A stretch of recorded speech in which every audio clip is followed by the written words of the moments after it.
Olá pessoal, tudo bem com vocês? Eu sou o professor Pedro e hoje teremos mais uma aula de História. Mas antes, gostaria de dar uma palavrinha com vocês. Espero que estejam todos se cuidando muito bem, né? Que estejam evitando aglomerações, usando máscara quando for necessário sair, higienizando as mãos. Também espero que estejam fazendo as atividades propostas, assistindo às videoaulas, tá? Isso é muito importante para que vocês possam dar continuidade aos estudos, para quando voltarmos, né, assim vocês poderão acompanhar de uma maneira mais tranquila as aulas, o retorno, ok? Então é muito importante cumprir essas atividades. Eu trago algumas dicas para vocês para facilitar o estudo em História e em outras aulas também. Né? Façam disso um hábito. É importante, ao assistir às aulas, que vocês tenham um caderno ao lado, para que vocês possam fazer anotações enquanto assistem às aulas. E se perderem a aula ao vivo, né? Perderem a aula na TV, assistam pelo YouTube, pelo Facebook, tá bom? Assim vocês podem assistir a aula e fazer anotações. Mas percebam, vocês vão anotar de acordo com o entendimento de vocês, com a palavra de vocês, não se preocupando em copiar exatamente com a maneira que eu falo, ok? Porque na hora de estudar, vocês vão ter muito mais facilidade com as anotações da forma que vocês melhor entenderem, certo? Como vocês vão saber se estão entendendo direito a matéria? Na hora de resolver os exercícios. Se vocês conseguirem e depois ao pegar os gabaritos estiver tudo ok, vocês estão aprendendo, estão dando continuidade aos estudos.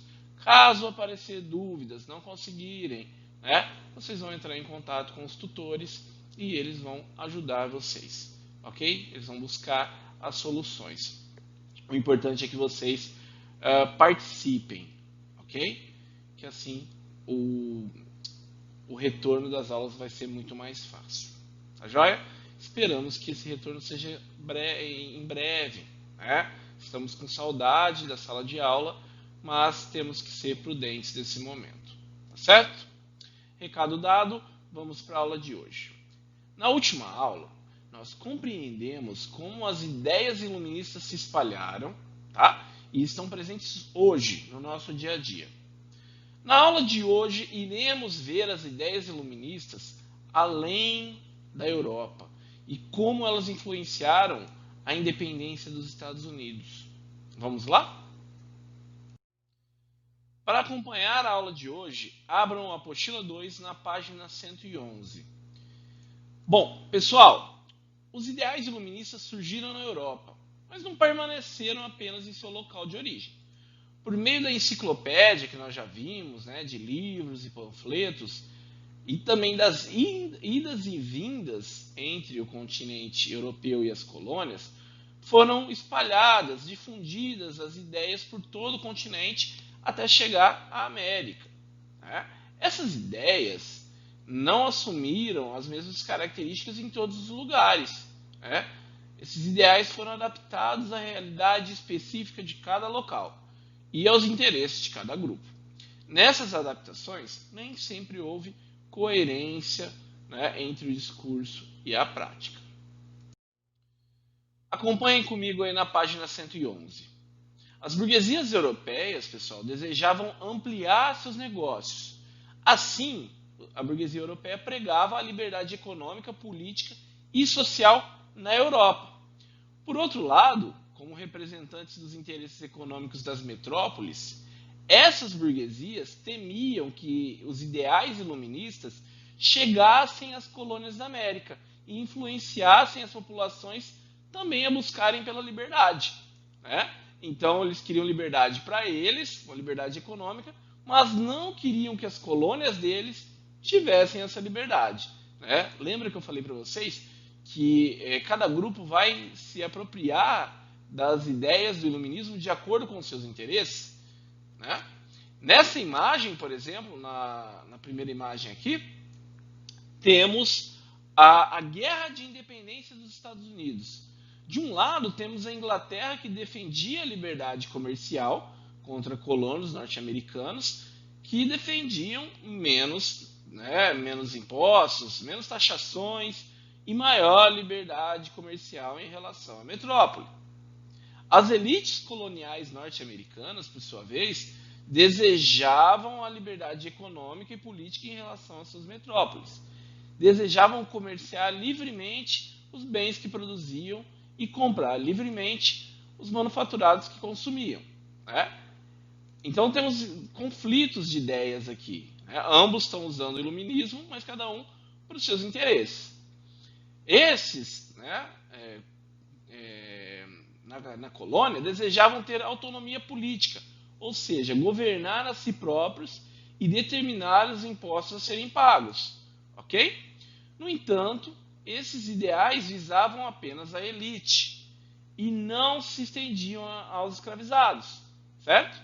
Na imagem ao lado temos os escravizados após uma colheita de algodão.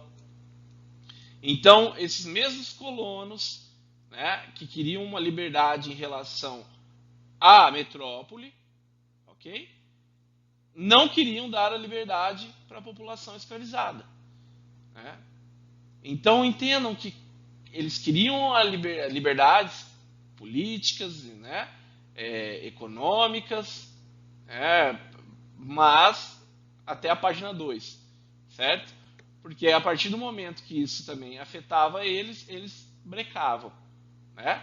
Então, temos que entender que o iluminismo foi bastante utilizado por vários grupos sociais, mas cada um com os seus interesses.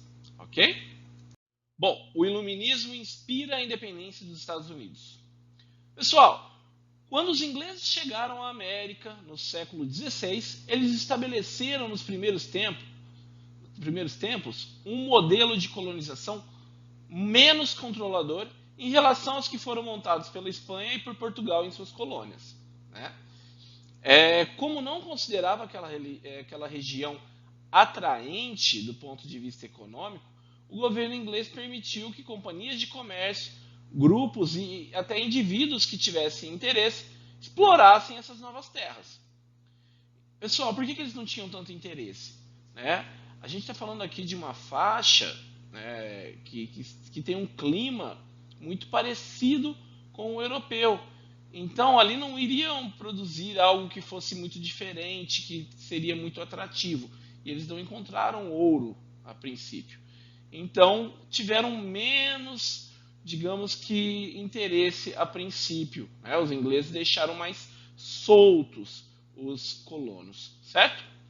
Algumas companhias que eram formadas usavam mão de obra de pessoas que foram para a América na condição como se fossem servos contratados.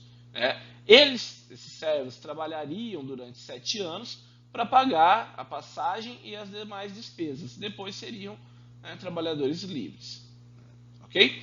Durante o processo de ocupação do território, que ficou conhecido como América do Norte, muitos calvinistas, que eram os chamados de puritanos na Inglaterra, partiram para então Nova Inglaterra, para recomeçar suas vidas. Por que isso aconteceu, pessoal? Aconteceu por causa das guerras religiosas na Inglaterra entre católicos e protestantes. Ok? A Inglaterra concedia liberdade e autonomia política às colônias que se formavam na América do Norte. Percebam no mapinha aqui ao lado que vão ser então o início dos Estados Unidos, que hoje é o quarto maior país em extensão territorial no mundo, começou apenas com essas 13 colônias próximas ao litoral, certo? Então essas foram as 13 primeiras colônias que vai dar origem aos Estados Unidos. Começou aí.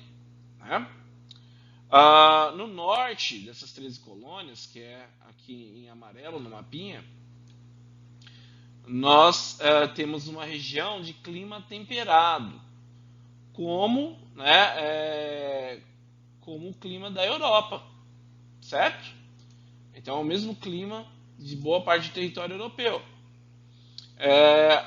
As terras foram ocupadas especialmente por puritanos, que fugiam das perseguições religiosas na Europa. Esse pessoal, então, das colônias do norte. Eles se organizavam em pequenas propriedades agrícolas, tá?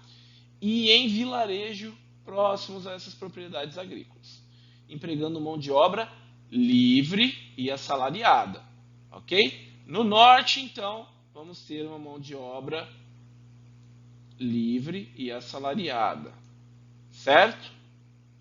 Os gêneros agrícolas, ou seja, o que eles produziam nessa região, não interessava muito a coroa inglesa, já que eram semelhantes aos que os europeus produziam. Nas colônias do sul, que está aqui, né, em vermelho, era um clima subtropical. Ali, os ingleses montaram um sistema de exploração colonial com base em grandes propriedades agrícolas, né? Essas propriedades voltadas para a exportação de produtos agrícolas, em especial o tabaco e o algodão. Tá?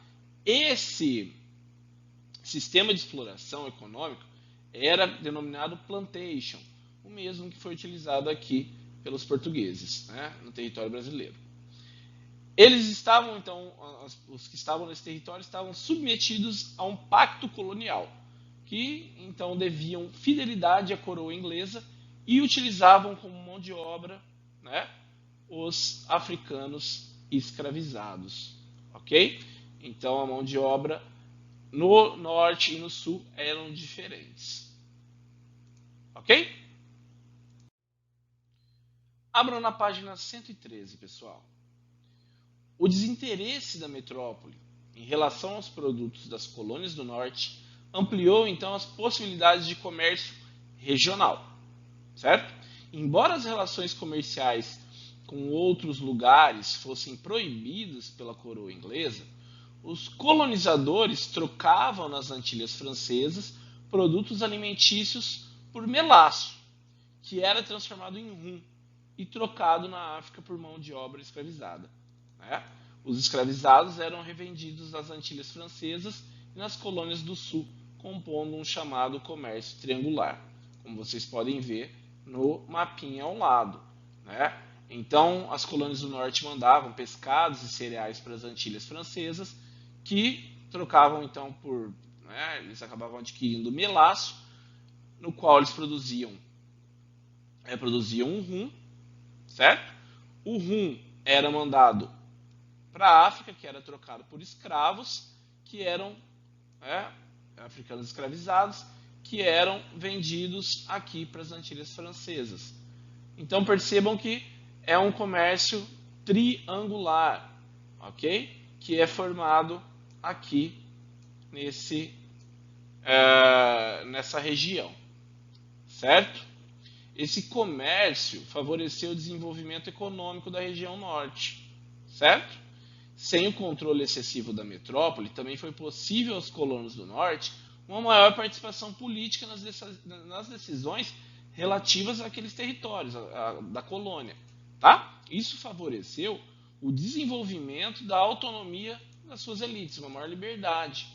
A partir do século XVIII, no entanto, a Inglaterra tentou aumentar o controle sobre seus territórios na América e passou a exigir das 13 colônias um comportamento de maior submissão aos interesses ingleses.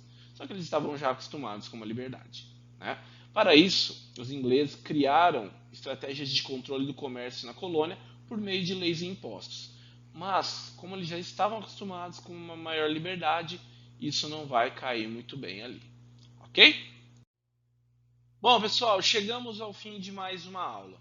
Na aula de hoje vocês entenderam que o iluminismo não ficou restrito à Europa. As ideias se espalharam e chegaram inclusive na América.